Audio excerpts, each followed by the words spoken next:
nous a été communiqué sont non. Donc on voit le compte rendu du 28 mars, les oppositions, des abstentions, non. Compte rendu du 10 avril, les oppositions, des abstentions, non. Ils sont donc adoptés. Je souhaite personnellement mener une opposition constructive, respectueuse et dans le seul souci de l'intérêt général et de ma famille politique, fidèlement aux convictions affichées de la liste Arcachon d'abord lors de la campagne électorale. Il a souhaité remettre ses pouvoirs à la liste de gauche ou apparentée à laquelle il a apporté sa voix. Je respecte entièrement sa décision, tout autant que je respecte mes estimés collègues du PS. Je reste sympathisante UMP. À ce titre, et dès cette minute, je rends officiel le fait que M. Lucas n'étant d'aucun cas autorisé à parler en mon nom, ni en nom d'Arcachon d'abord. Je vous remercie. Le compte administratif 2013 retrace pour la collectivité les recettes et les dépenses réalisées au cours de l'exercice. Vous avez sous cette présentation la représentation de ce que je viens de vous décliner et qui vous permet d'apprécier les masses par rapport à l'ensemble des recettes. C'est le poids de chacun des budgets.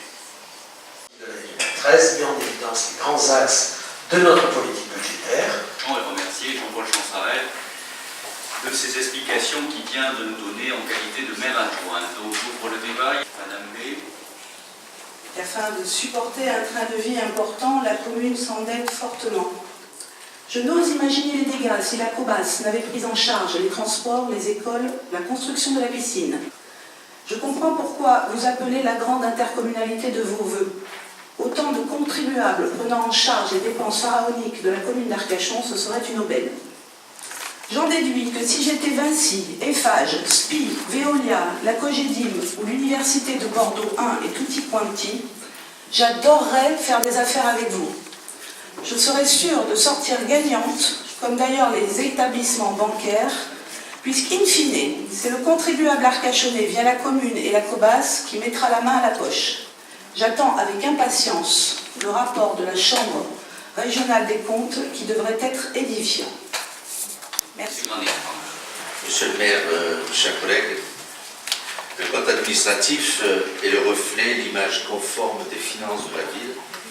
Alors, je souhaiterais pourtant sincèrement que vous preniez en compte nos remarques, qui n'ont de prétention que d'ouvrir une réflexion sur vos finances et pourquoi pas une réflexion et des actions correctives pour l'avenir.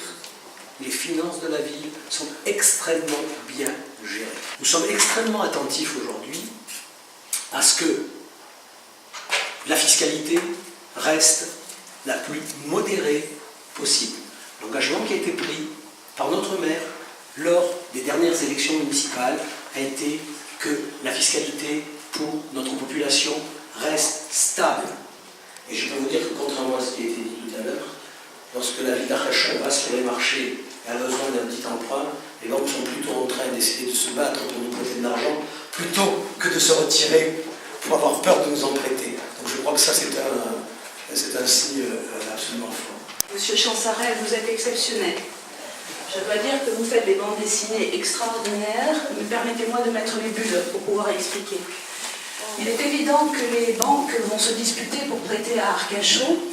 Vous devez savoir en tant que banquier que plus on verse des intérêts à une banque, plus elle est heureuse. Avec Arcachon qui est fortement dépensier et avec de forts intérêts, je comprends que les banques puissent continuer à vous prêter. Merci. La collectivité compte participer activement à la réduction des émissions de gaz ainsi qu'à la limitation des nuisances sonores pour que notre ville reste une ville douce à vivre. Les conseillers sont informés qu'une somme de 155 000 € est inscrite au budget et que ce dossier a bien évidemment été examiné en commission des finances. Il convient donc d'approuver ce nouveau règlement de mise à disposition d'un vélo aux couleurs de la ville. Y a-t-il des interventions? Alors, Madame B. Étendre cette gabegie aux résidences secondaires et aux jeunes de 14 ans prouve votre sens de la gestion de l'argent public. Quant à dire que c'est un succès, Je pense que si vous mettiez des Ferrari à disposition gratuitement de la population, ce serait effectivement aussi un succès.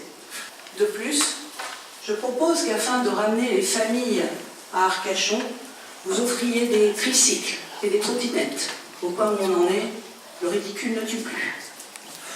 Je vais également voter contre. Il est bien évident qu'en offrant des vélos à des personnes qui n'habitent pas à l'année Arcachon, ça procurera quelque chose. Et de négatif forcément, donc je voterai contre. Merci. Monsieur Granet. Et je vais voter contre, vous en doutez aussi, et je m'explique. Qu'est-ce qui motive le financement public pour l'acquisition d'un vélo gratuit pour tous, voire l'attribution d'une subvention pour l'acquisition d'un vélo à assistance électrique? Monsieur le député maire, quel est l'intérêt public d'un tel projet? La mise en place d'un plan d'action par un mode de transport doux et alternatif à la voiture. Ce projet est une fausse bonne idée. Est-il juste que nos impôts servent à payer des vélos à des personnes qui ne seraient pas dans le besoin? Ce débat engage une action contraire à nos valeurs d'égalité et de justice. Et à l'évidence, différente de votre réflexion politique. Dès lors, c'eût été plus juste et équitable d'avoir fait un choix sur le critère social.